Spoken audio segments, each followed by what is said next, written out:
This is it. We are officially rolling. This is episode, I didn't write it down, but I know what it is. It's episode 361 of No Laugh Track Podcast. This is Justin Severson. We're at Acme. It's their podcast. We took a week off. We had Dana Gould on 2 weeks ago. We are back stronger than ever with one of our favorites. Sean Patton is here. I am. Thank you. So was the last episode I did episode 311? No, because we've skipped some weeks. Oh, okay. But good guess. You know what? I like to show you that I remember. 318 to be exact. Oh, so you skipped a few weeks. Yeah. Was it because of the comedians? Yeah, vacation. I took a vacation here and there. There's a couple comedians that, there were some people that came into town just on like a Friday, Saturday. Oh, yeah, sure. So it's pretty difficult to get one in those weeks. That would definitely fuck with my head if I got here 1 week and there was like, huh? And then I look at they give you the sheet with press and there's no Severson. And I'd be like, oh, are you guys not doing No Laugh Track anymore? Like, oh, no, he's doing it twice a week now. Like, oh, so I'm just nice. Like, yeah, he just said he'd pass. All because of episode 361. That's right. Like, what? What did I say? Shitter's full. Yeah.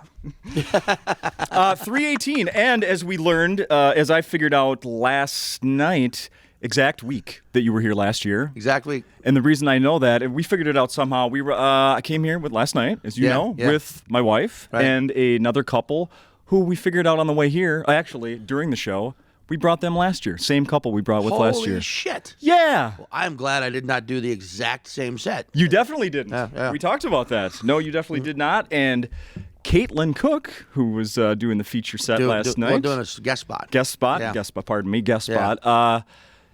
Her material, they were like, oh, yeah, and this is different, too. So they recognized her from last year and everything. Yeah. Real fans. Yeah. They pay attention. So what I'm saying is I have some sort of tradition going, coming to see you with our friends Matt and Susie. I will. Okay. I officially, because also last night there was a group of like 24-year-olds who last year was one of their birthdays. Yeah. Every year is one of their birthdays. But on December 4th is one of those kids' birthdays. And he came last year. No shit. And saw me and brought the same crew. So they came back and were like, dude, you got to come back every year for my birthday. No way. And it was funny because last year they were like crazy shot-centric, shit-faced. Okay. Like they were at the bar afterwards last year, just like, let's do some shots. This year they were far more like, I'm old. The dude was like, well, I'm older now. I'm 24. I'm like, get the fuck out of here. 24. Like I'm 41 now. And I'm like jealous. Yeah, right. That you have this sort of reserve at your young, tender, not even old enough to rent a car. Oh, right. Age, you fucking prick. Yeah. But yeah, he's a cool kid. And his friend, they all seem to be like good 24-year-olds. They didn't. They didn't stand out in the crowd last night as being. Like, it was a good crowd. Everybody was cooperating. Everybody was behaving well. Yeah, I mean, because I think that's like I believe a very common misconception. Now, it all definitely matters and pertains to what kind of comedian you are personally as a comedian. But I think in general, the idea that you want audiences to be young and drunk is a very common. It's a misconception. I do not agree. Mm-hmm. Like I don't like when you get an audience full of 22-year-olds. Sometimes that's a terrible crowd. And you're saying 22-year-olds, not 22-year-olds. No, definitely not 22. I mean, I don't know. I would rather perform for 22-year-olds than 22-year-olds. We did talk briefly at the bar before this. You're going to work on some baby material? I'll work on some jokes. Be the first headlining baby comic. They'll get it. They'll crush. Damn right. I'll just terrify them all into laughter. Right. I don't even know if I guess a 2-year-old can laugh. Oh, yeah. Well, for sure. Yeah. They have some of the best giggles around, actually. So just me doing this for yes. an hour on stage. Just, where's he going? Oh, where'd he go? Where'd he go? But no, I mean, not all 20. There are, of course, very intelligent, wonderful 22-year-olds out there who are great audience members, I'm sure. But for the most part, there's just such a, there's a lack of life experience that can sometimes lead them to just, and also, kids, I don't even know what generation that is anymore, but they're everything's different for them.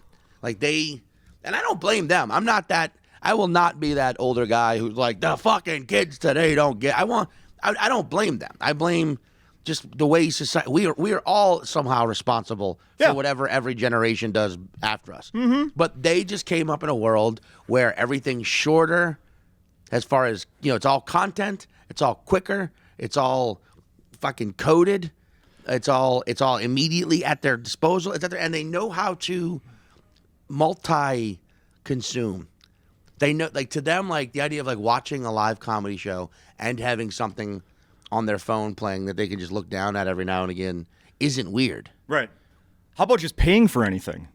That too. I mean, yeah. There's a lot of I have my I get 13 and 11-year-old. They're not 22-year-olds or 23-year-olds, but I watch them consume stuff. They don't have any money, but they don't pay for shit. They're okay with if they like a song, they're okay with going on YouTube and sitting through the commercial to then listen. It's not a problem for them at all. Yeah.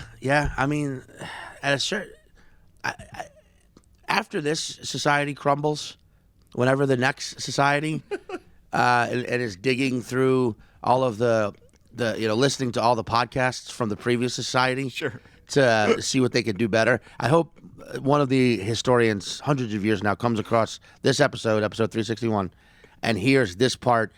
You don't have to keep going with everything. Correct. You know what I mean? Like, not like cellular, like mobile devices. We should have stopped at the iPhone 5. We didn't need anything, even the 3. And after that, it's just masturbatory now. The shit you can do with your phone, it's like, do you need that? Do you need 3 fucking cameras on your phone? No. Do you need that high def, that resolution? It's just the constant distraction from everything. And again, not blaming the youth. It's older people, probably our age, who pushed it to be invented. They were the developers. Or invented it themselves. And just to make money. Like, you don't have to keep going with everything to make more money. Like, even we were talking, Brandon and I were talking today, there's a bullet that they make now called it's like a tracking bullet or a tracer bullet. So it basically means that when you shoot something, you can then trace it somehow as it keeps going, which means you're not good at shooting things if it's not dead, and you still need to track it down. GPS inside that thing? I don't know. The guy, he was pretty vague about it. What the hell? But also, like, the guy was telling us, they're known to also start fires. Oh. Because it's a extremely hot round. So it's like, if you miss the thing, it'll just set the entire area around it on fire. And it's like, so they've come up with bullets that are that kill better, that have more kill pot. Like, what? We don't need to do any more bullet technology. Yeah. People used to hunt and get enough with a crossbow, right? Yeah. I mean, that's a real hunter. You go out there with a bow and arrow. Go out there with a sling. That's someone who goes out there and tastes the dirt, and like looks and like can see air. Yeah. I can see what they've breathed in, their breath trail. I can see a breath trail. That deer just farted. I could smell it. Yeah. That's a hunter. But yeah, a guy, I got bullets. These bullets, when they come out, what they do is, what do we say? It was like, they come out, it'll start dating the person you shot at and develop a real bond with them, and then break up with them out of nowhere. Just completely emotionally destroy them. Then it gets back on Tinder. Yeah, then they'll go take their own life with a different bullet. It's like, what? Yeah, man, that's how these bullets work, man. Uh-huh. They're the mind fuckers. They're made specifically for an AR-15. But it's just, anyway, point being, I find younger crowds, it's hard to sometimes deal with, even watching them watch comedians they like, even watching like younger crowds fawn over hotshot young comedians. They're still not paying attention. Yeah. Or it's just weird. Like, it seems like there's no connection. It seems like with age, you also realize age is bullshit. Like, we're told our age, and we keep track of our age. I truly believe this.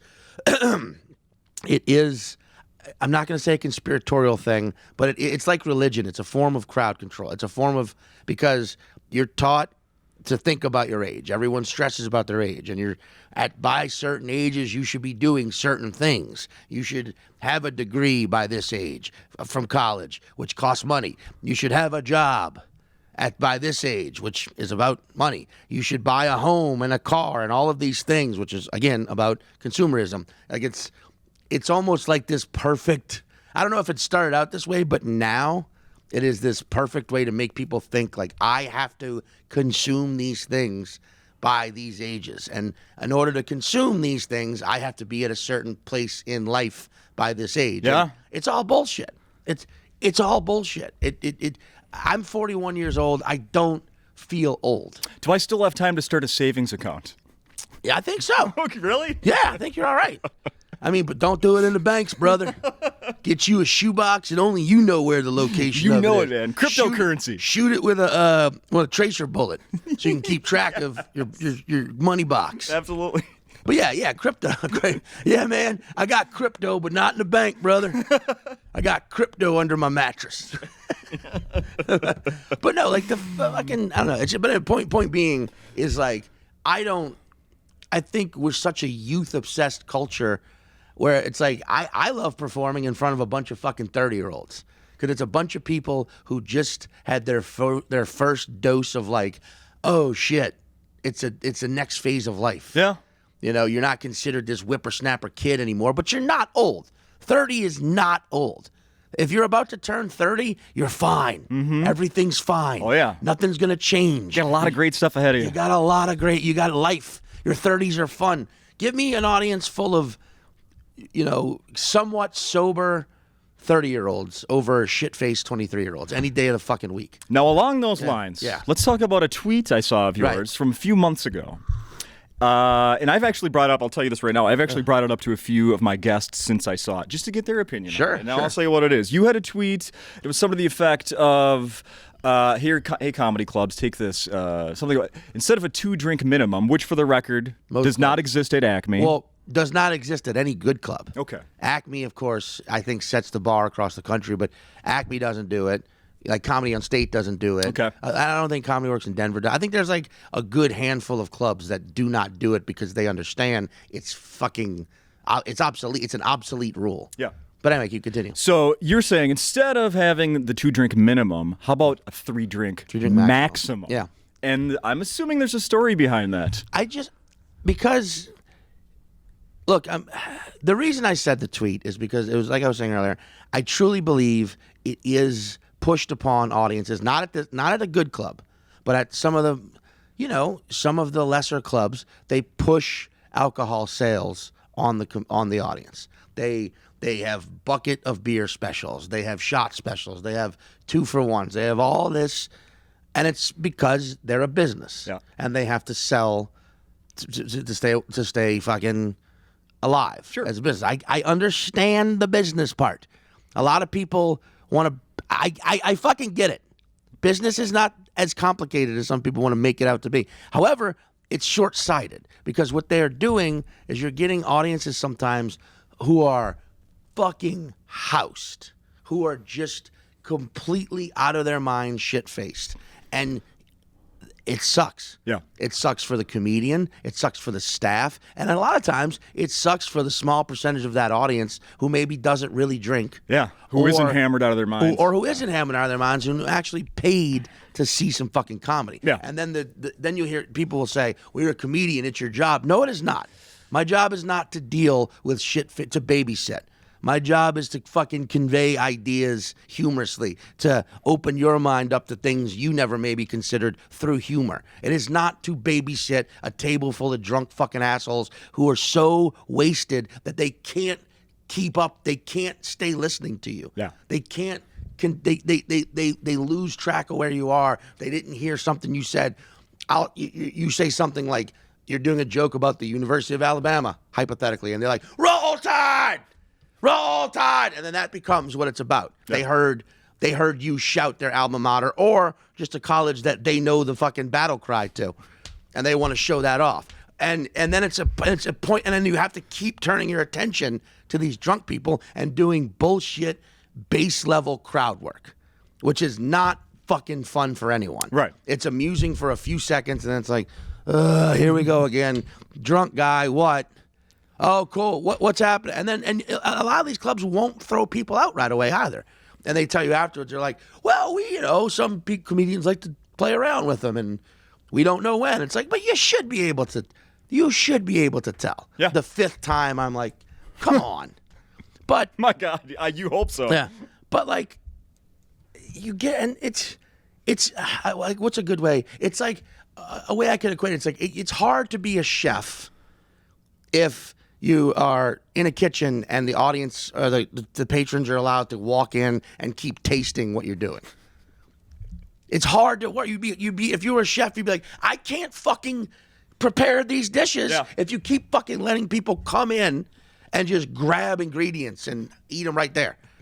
That what I'm going to end up giving them is a garbage dish. I can't perform surgery if you give the fucking guys cocaine instead of lidocaine. Like I can't.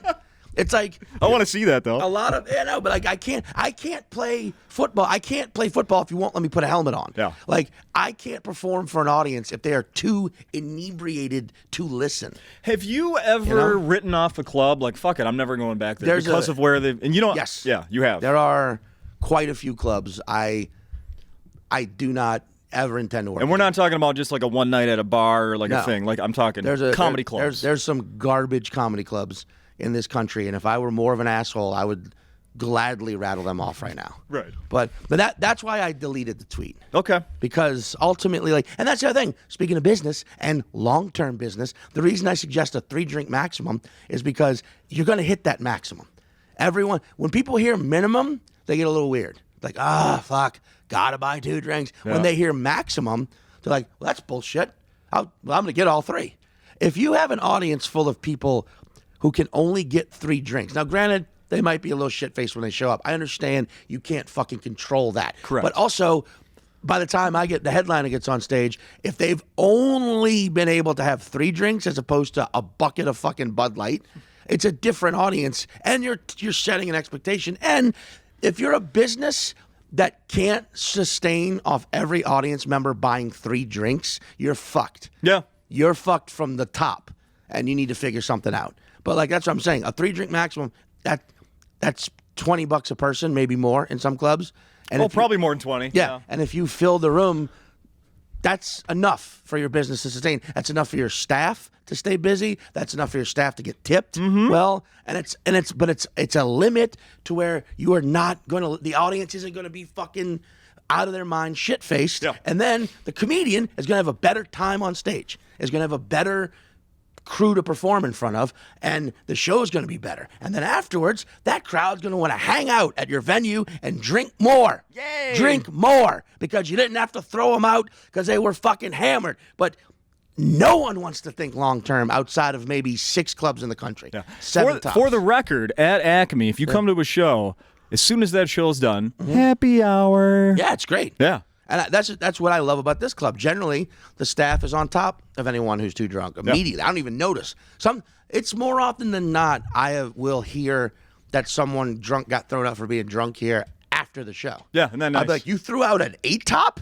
And they're like, yeah, and they got rowdy and threw a punch. And I'm like, they did? And I'm like, yeah, and a taser was involved. I'm like, what? And you don't know at all because the audience is focused on you. Yeah. The staff here are like fucking samurai, ninjas even. They just... I'm convinced they've made people disappear.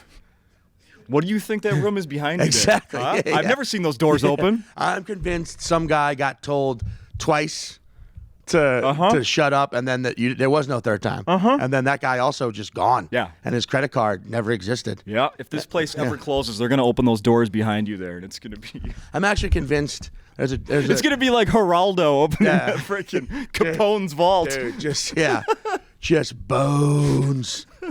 And a lot of Tommy Hilfiger shirts. A lot of collared fucking a lot of polo collared shirts. But like I feel like every Saturday night there's like a tradition here after your last show of the week where you hang out with the staff and you get nice and housed. And generally it's like you don't pay.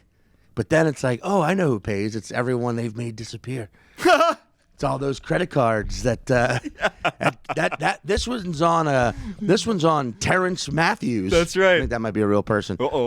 This one's Junior. This night's on Frankie Jefferson. That guy, remember him? He brought in a 4-top and wouldn't stop going meat packing when I said I was from New York. Remember that guy? There's another one. When I'm like, I'm from New York, and someone's like, Brooklyn. I'm like, are you from Brooklyn? They're like, They don't say anything. Heard of it? And then later, Brooklyn, because they're too fucking wasted. Their minds skipping, you know. But I took it down. Here's why I took it down, because I'm also enough of a goddamn, you know, I understand. I'm self-aware enough. I unfortunately am at a point in my career where I do not sell enough tickets to say shit like that. I don't.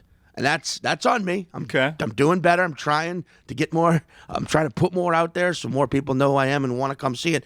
But I am in no position to fucking shit on clubs that might want to give me work because of a tweet like that. Sure. Because these days there are so many fucking comedians and so many options that I don't want a club to think that I'm difficult to work with. I'm not difficult to work with. No. I have integrity about what I do on stage, and I expect a certain level of integrity and respect from the staff because I give it to them. But, you know, I'm pretty clear about what I fucking hate in regards to that. But I'm not going to throw shit out there until, like, if I was at a level where I'm selling 50,000 tickets a year, then yeah, I'd be more of an asshole about it, because then I wouldn't need some of these clubs. But some of them I need. Yeah. And I'll deal with the bullshit. And I'll suggest it to this. It's not like I throw that out there and don't, like, I'm not passive aggressive about it. It's not on the rider you side when you absolutely not. your contract. That night was based off of a club that is not a bad club. It's a club that I like a lot in Atlanta, but the audience was housed out of the fuck. Like, there was a woman up front who kept passing out. Oh no! And at first, I've never seen that here, but I've seen that at other clubs. And it's at first it was hilarious, and we all got a laugh out of it. And then 40 minutes into my fucking set, we all realized, like, we can't get away from this. Doesn't matter. I would go off on tangents. I would do 5 minutes. I would do material. I would do my best to pull the focus of the entire room away from this fucking woman who kept nodding off and wasn't getting asked to leave. But it didn't matter, because eventually it would just slowly work its way back to her, and the fucking show sucked, and I was pissed about it. But I told the owner. Okay. I told him. I was like, this is why you need a fucking, there should be. And their reaction wasn't like, hey, you don't know what you're talking about. But it was also like, well, that's just not the way it is.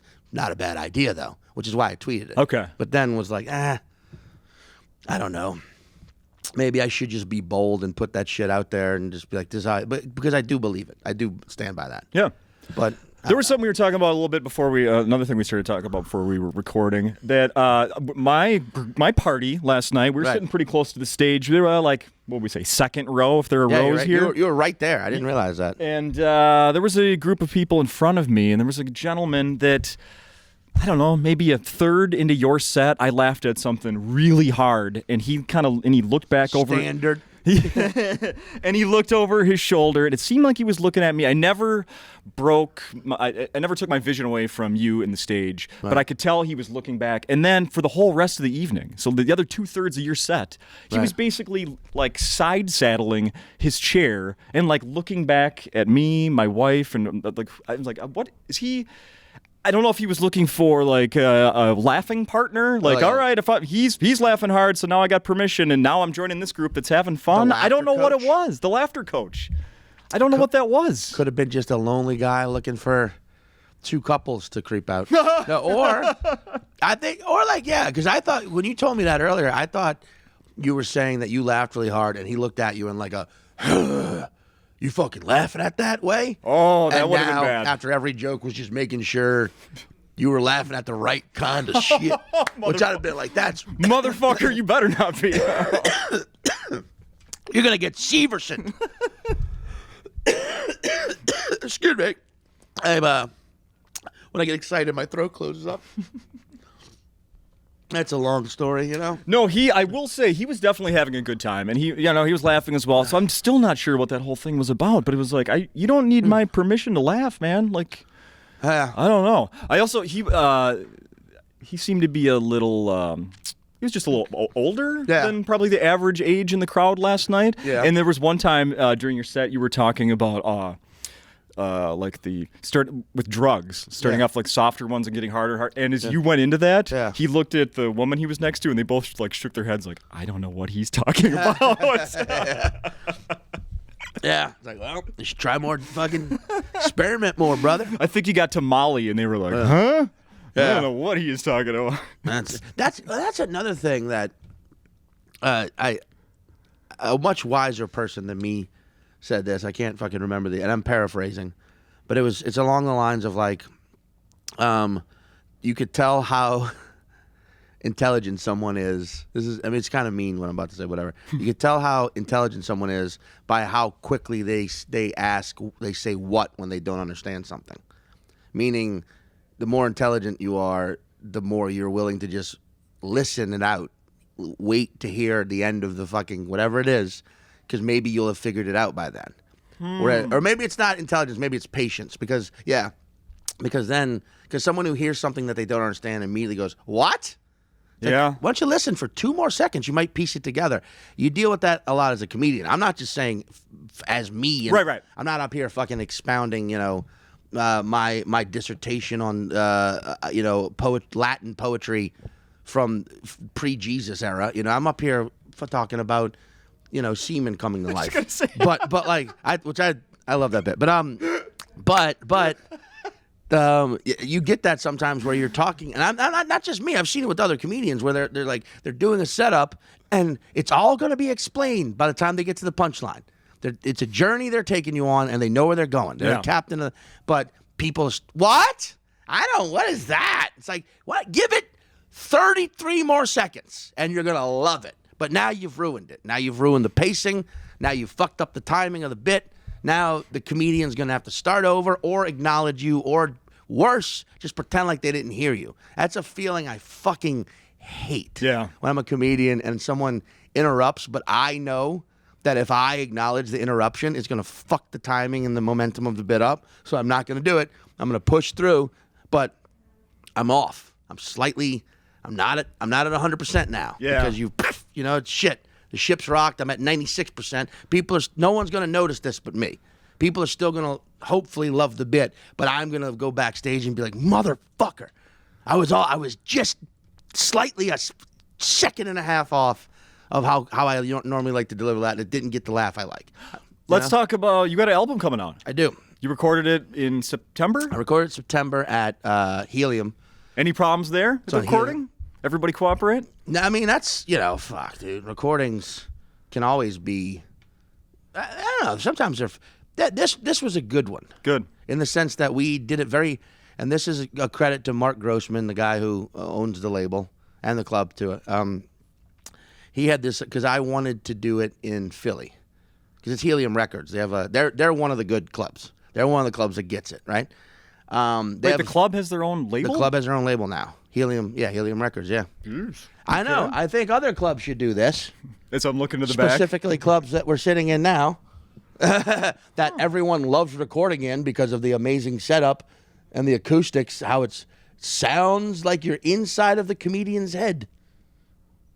Hear that? But I wanted to do it in Philly, right? Because that's a wonderful club.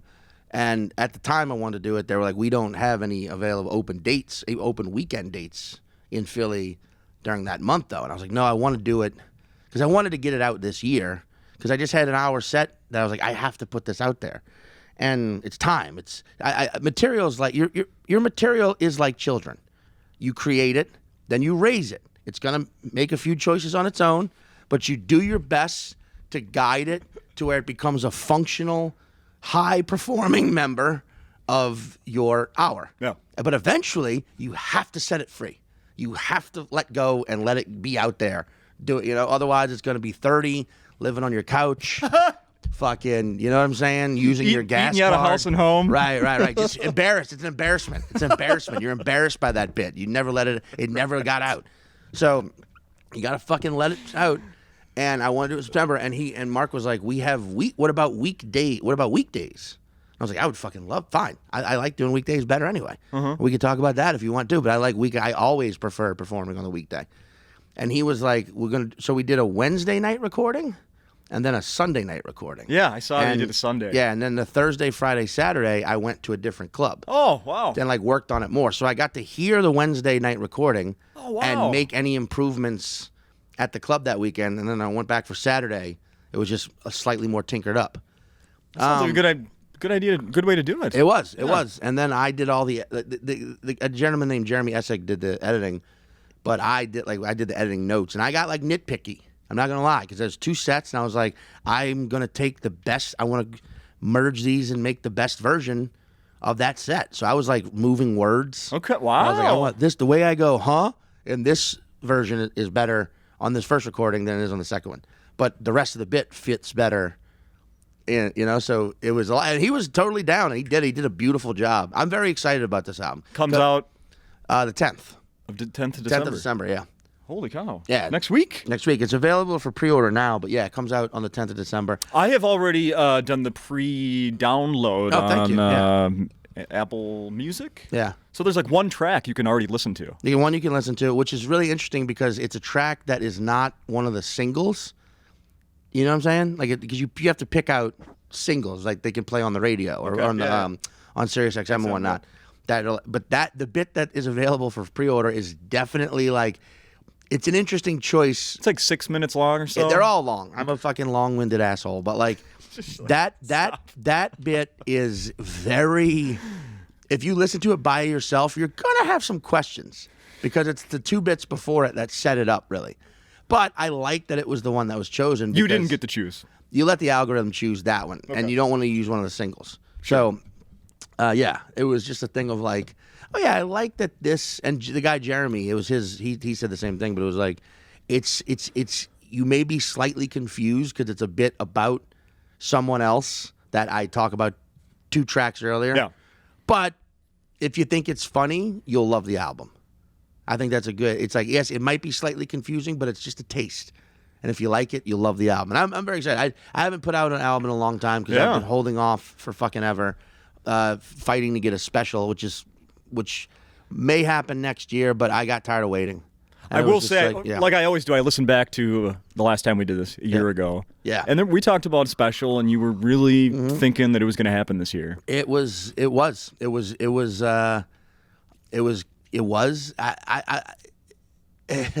It's something I don't want to get into because I've moved on. That's fine. But it's just a thing of like this year I don't know. I don't give a fuck. I'll talk about it. Like I had 2 years ago I had sold a show to FX, which is great. But when you sell a show, that doesn't mean you hear that and you're like, oh my god, it's all. But congrats, you did it. But that's just the tip of an iceberg. So basically, when you sell a show, you're only selling the idea, and they buy that idea, and by doing that, they're paying you to write the pilot, essentially. Yeah. But about the idea that they liked and they approved, they're like, that's the idea, and they pay you. It's not a lot of money, but it's money, and you're like, oh, cool. And the guy I created the show with and we got paid to write a script and work with some producers who were hired by FX to tailor the script and send it back to the network, and they gave us a couple rounds of notes, and it's all this, we made adjustments. But then we got to a point in the process where they had the option to either continue it or pass, and they chose to pass. So it means the show's not happening. It means it's just, okay, you guys can have your idea back. Okay. And there's a show on FX right now called Mr. In Between. It's an Australian show. I highly recommend it. Okay. It is a very, very good show, and it's also the reason our show got passed on. Because it was just the ideas were too similar. No kidding. And it's a show that was developed and was a hit in Australia, and FX picked it up and put it on, and it was just like, oh wait, these shows are pretty similar. We've already got this one; it's already made, and we got passed on. And part of my FX is doing specials now, and I think I have my reason to believe that I was in line to possibly get one of those. They're doing comedy specials? They're doing comedy specials now. They've shot a couple. They haven't aired any? They haven't aired them yet, no. Okay. And they use great comedians. And FX is a great network, but I think because my show got passed on, I don't think I'm going to get one of those FX specials now. Yeah. So it's like, and that's the second time that's happened to me. Because a few years ago, I sold a show. We sold a show to CISO. Oh, yeah. But at the time, everyone was trying to get in on CISO. Hell yeah. And part of the deal with CISO was a CISO special. Mm-hmm. And then a month and a half later, after everything was up and like, we're doing it. A month and a half later, CISO gets killed. Yeah. They fucking axe. They take CISO out back and put 2 in its head. No tracer bullets because they don't want anybody to ever find it. You know? They weren't going to invest that type of money. Yeah. And so I was like, oh, okay, cool. So it's now twice. I mean, look, I'm not blaming the industry. I get it. It's a business. They got to do what's best for them. It's. No, I'm not mad at anyone. It's just one of those, like, I got to the point where I was like, you know what? Stop waiting. Stop putting your career and your faith in the hands of the industry and put it in the hands of people. Sure. Just get stuff out there. So it's interesting now that because I don't have a lot out there compared to other comedians. I really don't. No, you don't. I've been holding back for years, being like, I need the right platform, and I realize now that's not a thing anymore. Like there is no correct platform. The correct platform is just exposure. That's the platform. So I just got to put out more. But anyway, so sorry, go ahead. What the fuck was I going to say? Now I was paying attention to you and it slipped my mind. Beep, boop, boop, boop, doop. Oh, I know. Yeah.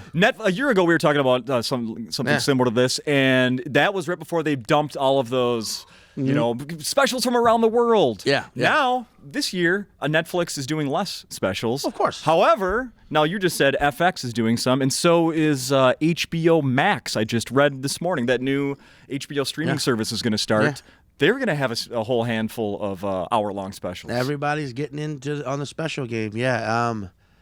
It's a tricky conversation too, because like I don't ever want to take away or shit on someone who gets an opportunity, because you just, when you're a fucking comic, when you're 4 years in and you're hanging out at the back of open mics and doing, strange shitty gigs on the road or in a city, and you're going on at 1 a.m. and you're in the back of the room and you're just shit talking every comedian you dislike, and that's fun. That's a fun time. But as you get more into this, you sort of realize like it becomes a game of survival, and some people choose an easier route than others, and I don't.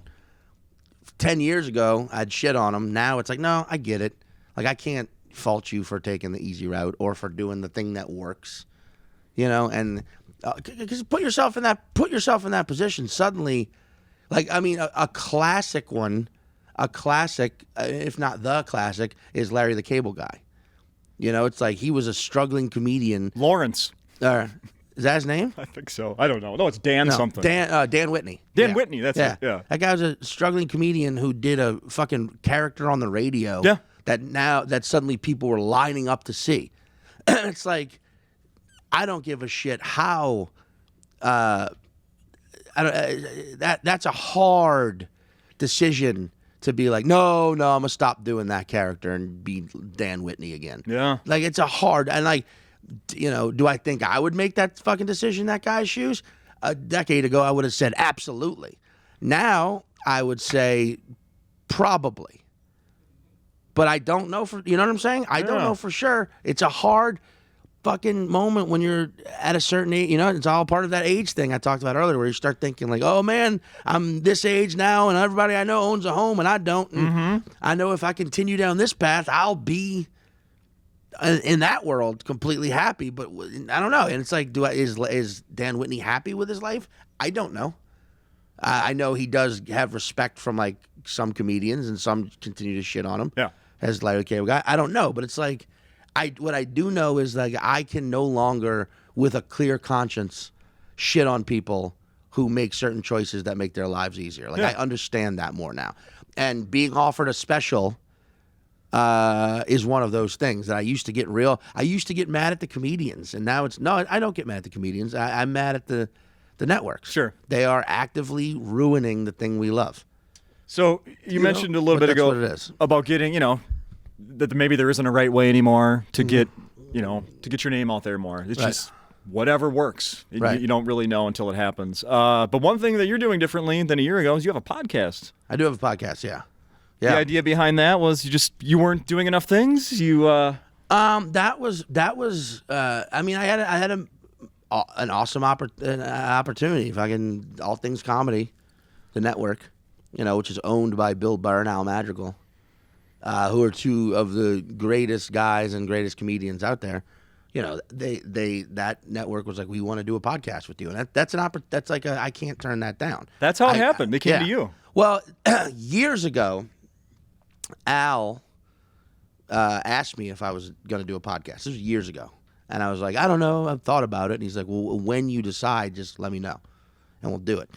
And then in 2018, I reached back out to him, and I was like, I'm really thinking about doing this. And he set me up with, like, the company, and was like, and they were like, let's do it. So it was a thing of like, man, podcaster, I don't know if you've ever heard one or done one, but like they're pretty popular.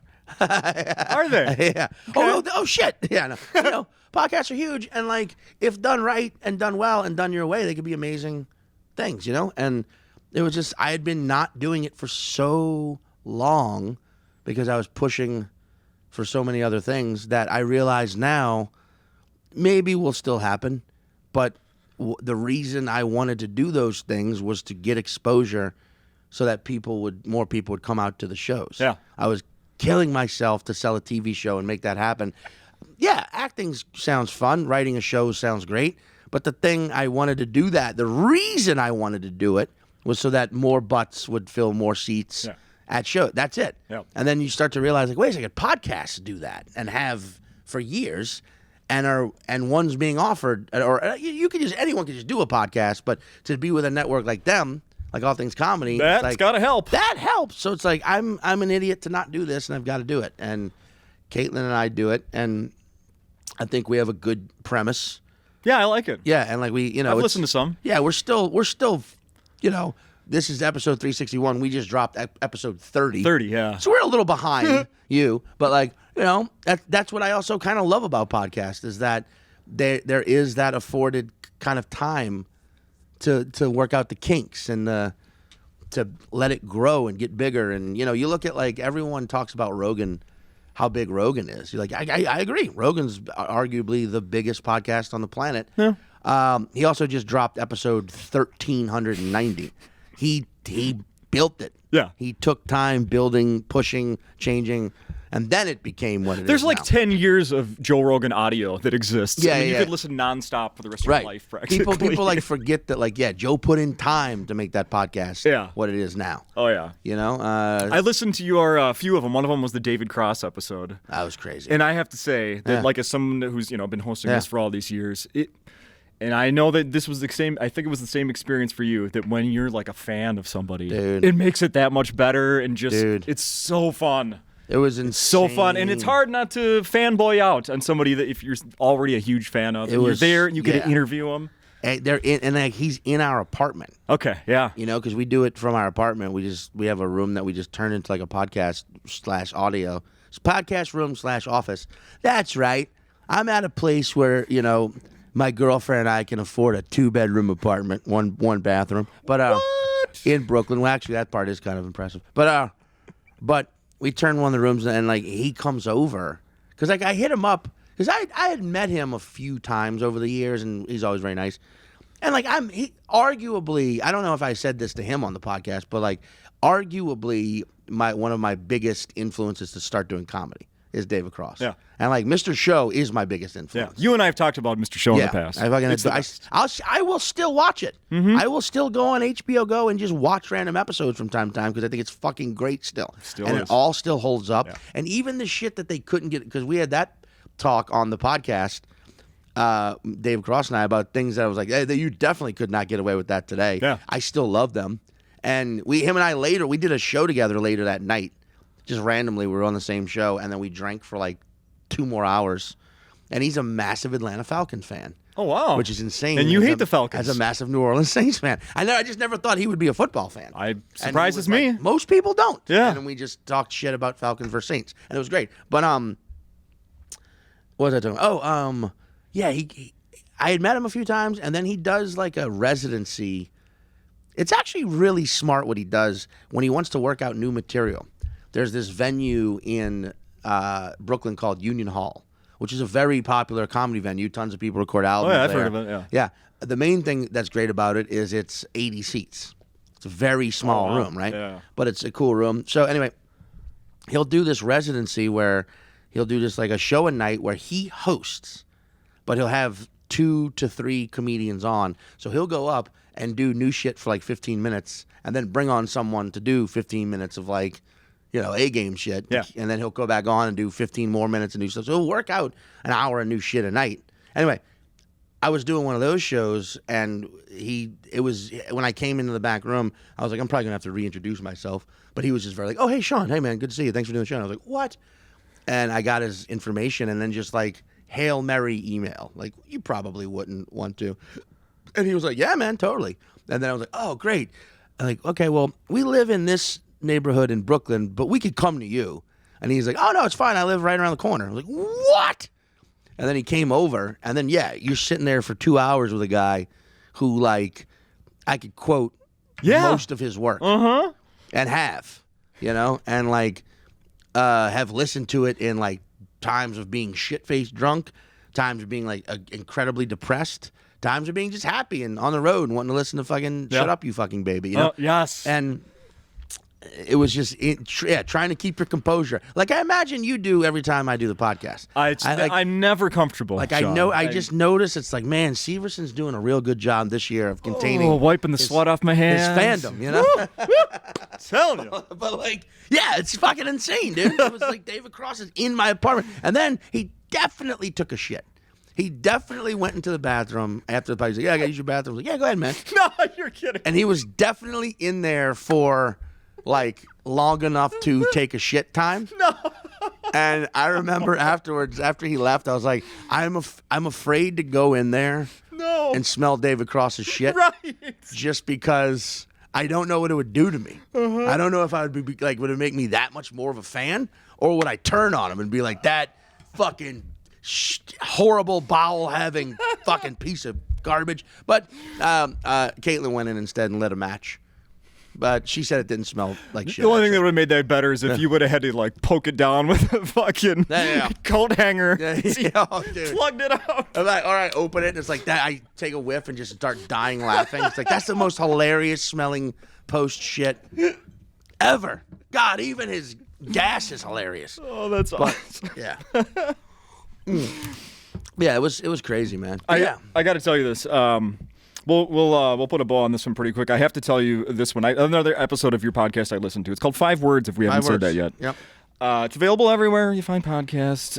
Langston Kerman. Who I know very little about. I've seen that name. Yeah. I listened to that episode. Really good episode. Yeah, thanks. Here's something that I wanted to bring up to you. It was you guys rehashing a story about you had been in Scotland or England or so Edinburgh earlier this year. Edinburgh Fringe. And Scotland, you're talking about a TV show called The Boys. Yeah. And you and Caitlan are saying, we're on season 1.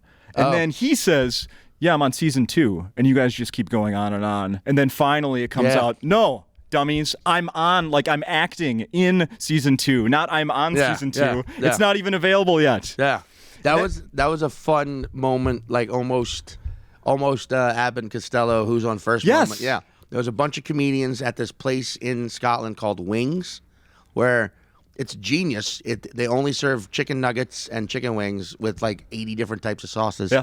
Oh, it's a great. And they just bring it to you in bowls. And you could tell. That's what's fucking fun about being an American abroad, because we're just so much louder than every. So like there's like a table full of, and then comedians are just so much louder than any human being. So there's just a table full of loud comedians barking at each other, just housing spicy wings to sweat out the whiskey. But like, even though Langston doesn't drink. But it was just I'm on season 2. We're all like, oh, weird, I guess. I even think one of us was weird like, brag. Yeah. Well, I think one of us was like, because that is a thing now. Apparently, when shows get picked up on most streaming services, they get picked up for 2 seasons right off the bat. Oh. Yeah, they don't just do like, because it's picked up and it's like, all right, definite 2 seasons, because they know it's going to take a while to build with all the competition. Sure. So when he was saying I'm on season 2, yes, I think a lot of us just had this like, well, it's probably season 2's probably out for some people, like a Langston who's on Insecure or has acting. It does a lot of acting. Like maybe it's a thing. When you're a successful actor, you get access. So it felt like a very logical leap in logic. Sure. It reminded me of something. Isn't it funny how, like, when there's an accident, a mistake, or something, things become more memorable than like a right? Sure. It's a proven fact. So back when I was in high school, I was hitting on this girl, trying to get her to be my girlfriend. Give her the Stevenson cleaver. You know, Stevenson cleaver. And back then, Give her you the know, Cleaverson. back then we had to. I think my house we only had one corded phone. I had to go up in my parents' bedroom and try to hide to have privacy on the phone. Did you have a super long cord? As long, yes, Yeah, one as of long those as I could super long possibly cords. buy. Yes. See, there's another thing. Future civilizations. Listening to podcasts, long cords could stop there too. Mm-hmm. We don't need to get the phones. Just do a super long cord. It gives you character. You respect the proximity. Maybe a preteen or teenager doesn't need that much privacy. Doesn't need that much. Doesn't need to walk that far away. Yeah. Also, you can use a cord to trip your brother. It's fucking That's hilarious. True, yes. You know, hands behind the back, tie them up. Absolutely. Yeah. So I remember hitting on this girl. I wanted her to be my girlfriend, and I was, telling her about myself. And we went to different high schools. So at one point I was like, yeah, well, I have some trouble making friends. And she's like, no, what? You have trouble making friends? I would think you have a lot of friends. I'm like, no, I have friends that cause a lot of trouble. Okay. They're trouble-making friends. Trouble-making friends. Trouble-making friends. I'm running with a bad crowd, is what I should have said. Yeah. Instead, I said, I have trouble making friends, which sounds completely different. All about the emphasis. If you just said, I have trouble making friends, it's like, wait, what kind of trouble? What do you mean? Like, that sounds like, do you murder your friends? Right. Do you frame them for murder? Do you, no, I have trouble making friends sounds like, what are you, quiet? Yeah. What are you, fucking, do you just, not like social cues? You're not into them? Then I have trouble making trouble making friends.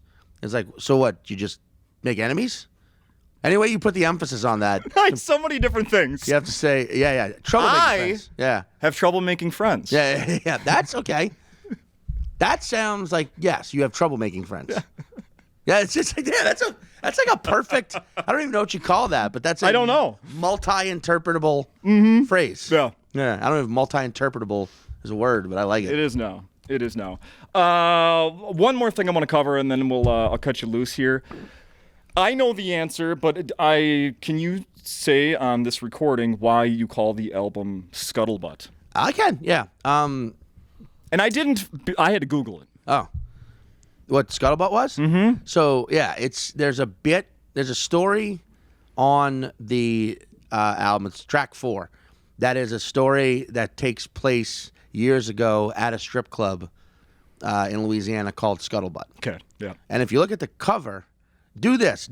I already did. Yeah. Go ahead, say it. Pretty spot on. Look at the cover of the album, then Google Scuttlebutt Strip Club, Slidell, Louisiana, and go to images. And it's a pretty spot. I gave that to it was Caitlan. Caitlan did the artwork. I gave it to her, and I was like, "Do you think you can illustrate that, but put my name in and then put the information in the?" And she was like, "Yeah," and just bam. And I was like, "That's perfect." I think it's beautiful. It's awesome. It's like such a it catches your eye. I love it. But it's Scuttlebutt. It's after a strip club that if you've ever driven into or out of New Orleans, coming into New Orleans or out northernly out of New Orleans, you have to pass this strip club. Okay. Right? Because I saw on your Instagram you posted a thing, saying, "Hey, this is coming out," right. and some of your comedian buddies were writing things like, "Oh, that looks familiar. I've seen that," or "Love that place." Oh yeah. And I'm thinking, well, how are they driving past? How are they seeing a place in Slidell? First strip club I ever went to, and it's I imagine because these days someone's always gonna have a problem with something. There's gonna be someone who hears that story or fucking loves that strip club and wants to defend it. But 20 years ago, it was a dump. It's still open.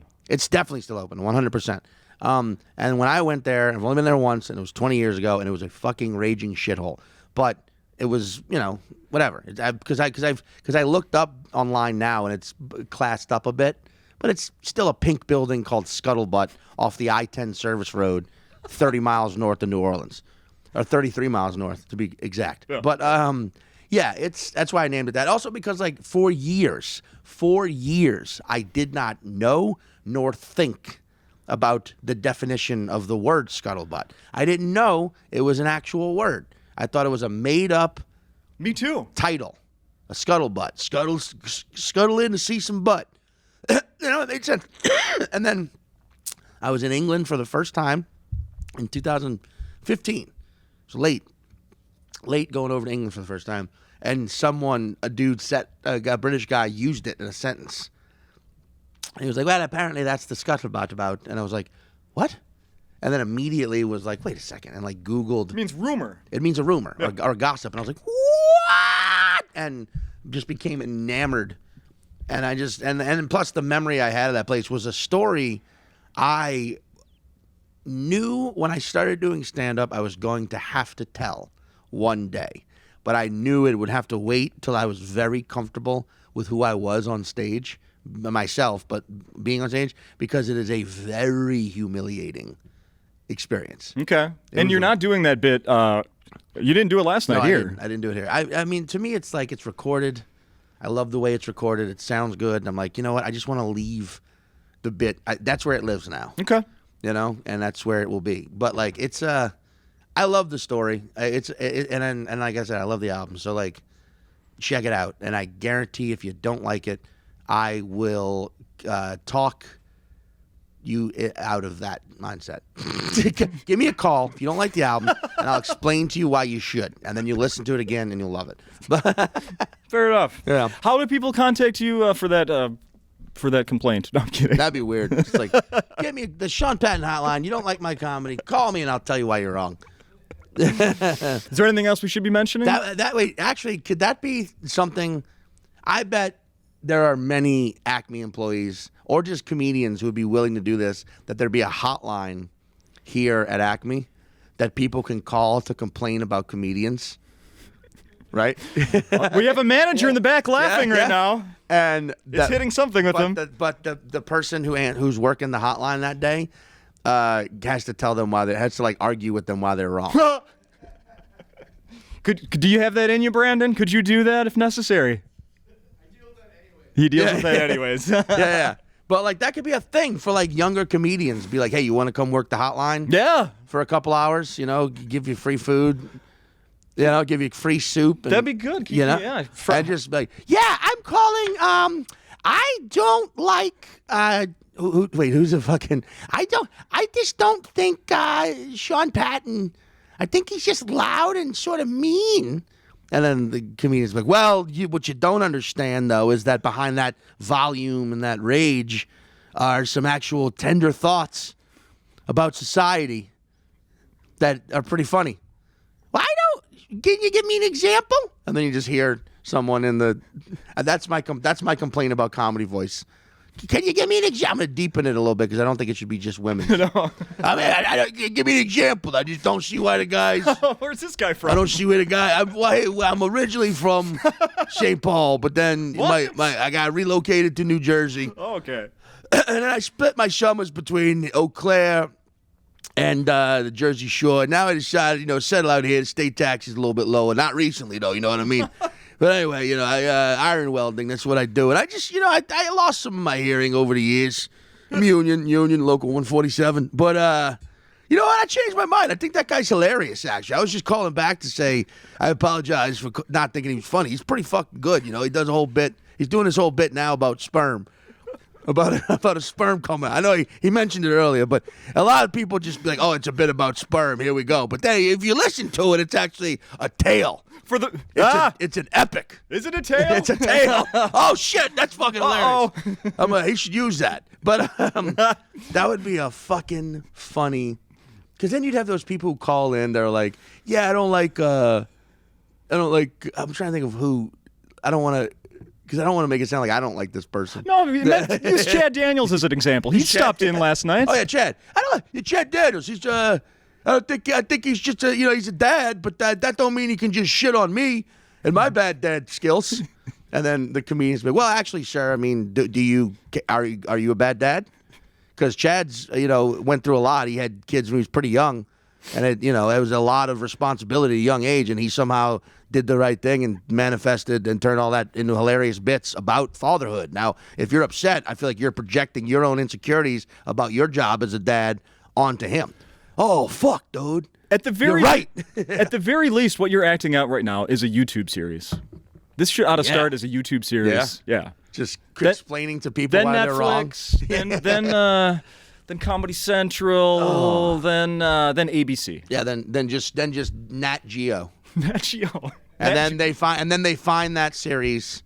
Future Civilization finds it, and then it's like we don't know who any of these comedians are because they've been dead for hundreds of years, but we think they're hilarious. That's right. Let's look up episode 361.